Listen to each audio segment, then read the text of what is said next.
Dawson Rider with you.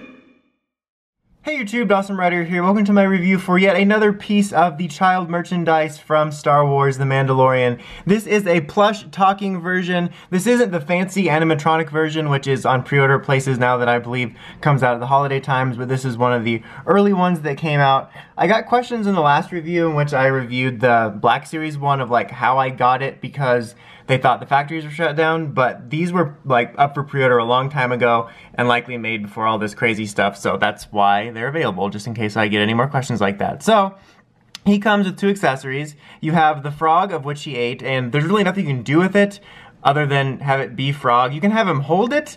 It's kind of funny because it was obviously an iconic moment for the show, but it's funny for like, you know, if you get this for a kid or a kid gets it, it's like relive the iconic moment where it ate a live frog.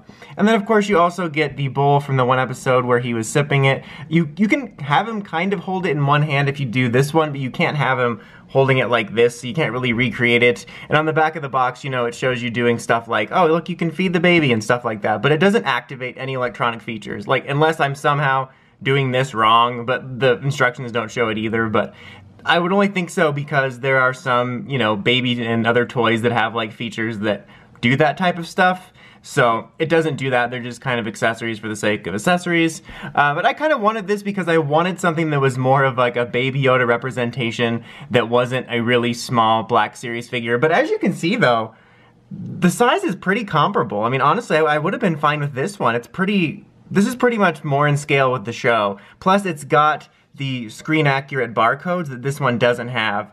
But like in all seriousness, I just kind of wanted something that was more, a little bit to size. This is smaller than in the show. I mean, I'm not like a size scientist, but it is smaller than the show. I think the larger expensive animatronic one will be kind of more to scale. And there's other options too. I think there's a non-electronic version and there's a Build-A-Bear one, but this one's pretty decent for what I wanted. One quick note I wanted to make, if you couldn't tell already, he doesn't really have the easiest time standing. It's possible you could get one that's a little bit better at that, or you could really finagle it, but if you want to like put this on display anywhere or anything like that, you're gonna need it like leaning against something. Like one of the pictures on the back of the box has it leaning against something, kind of like peeking around the corner, so that is kind of a drawback if you were looking to put this on a shelf and you don't have something to lean up on, or it looks weird leaning on something to you, so that's something to think about if that's what you're after. Now this is just a regular plastic head. I think it's kind of a decent representation of the way it looks in the show, a little bit dead-eyed, but something I do appreciate is like the head's not articulated or anything, but you can move it and adjust it a little bit so you can have him looking up or looking straight forward. Oh, spoiler alert, I guess I said sounds at the beginning, so it does have baby noises. That's honestly the only one I really recognized from the show. I mean, it's kind of hard to say, recognize baby coos, but you know, I thought that was kind of a fun moment because honestly, as a grown-ass man, I thought that was adorable in the show. So it's just kind of a nice bonus, and I thought this one looked, for me, the most accurate for like wanting to put it by like my BB-8 droids and all that type of stuff.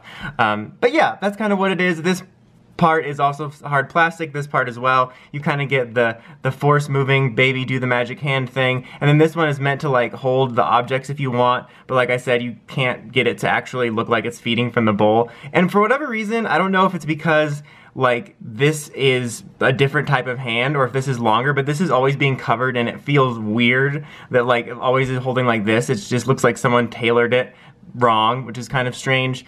This is kind of a nice soft little bit too. You do have little bits of excess strings hanging off of it, which I need to take care of. And this part, like the plush part outside of the you know, the sound box is surprisingly soft. Like it's like a surprisingly soft little plush. And then if you want to change the batteries out, you just go in here and there's a little like Velcro thing and there's a little box in there. If you've ever had any toys like that, you'll be familiar with it. But yeah, overall, I enjoy this thing for what I wanted it for, which is like a nice little, you know, Baby Yoda representation for my Star Wars collection. It's not like one-to-one scale, at least I don't think it is, but it's decent for what you want. And you know, if you don't want to spend the money on the expensive version that's coming out in the holiday times, or you're like impatient, then I can recommend taking a look at this if you don't want this 100% screen accurate Baby Yoda. But that's about it for this review, guys. Until next time, don't forget to like, comment, subscribe, and climb the steps and ring that bell so you can get notifications for all my videos. Dawson Rider, signing out.